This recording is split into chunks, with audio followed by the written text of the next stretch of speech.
Our humble request to the government, they should help us when such a time for emergencies happen. They should also appear to help in time, because police took long to appear, and however much it appeared, it didn't bring the experts. It went back to bring the marine police.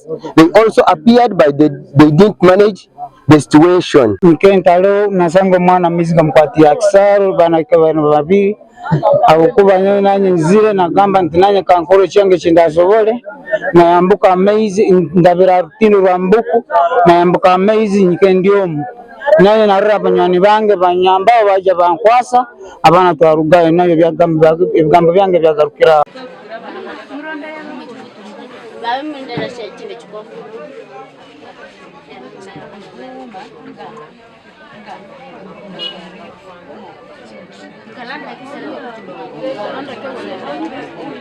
Choka government bensaba mbere tuli olutindo lulifo kuli musenta kulu nikisozo bensaba obuyambi bw'olutindo orundi eruguru kunu government mutuyambe atutera olutindo orundi olw'omukisozo abaana baitu tubaine olutindo olw'omukisozo na saa zinu bayambarwa kusenya bayambarwa kusenya abaana mutuyambe mututereho obuyambi. During this season, the forecasting is saying we are going to receive heavy rains, and people should desist from using the valleys of River Nyamwamba, of River Mubuko. All our rivers are stubborn and they are susceptible to floods, overflooding, because we are going to have heavy rains and it is already forecasted. So we call upon them to desist from there. They should not leave children alone.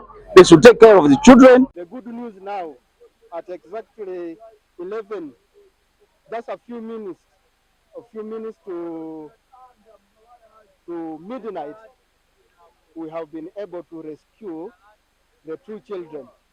I should say that their lives have been saved. I just want to appreciate the community members who have been with us from the time they were engulfed till now. I should say, I think the mothers must be jubilating, the parents must be jubilating, and I myself am jubilating because I have saved their life. Right now we are running to midnight, and the locals have used all what it takes to rescue the boys right now.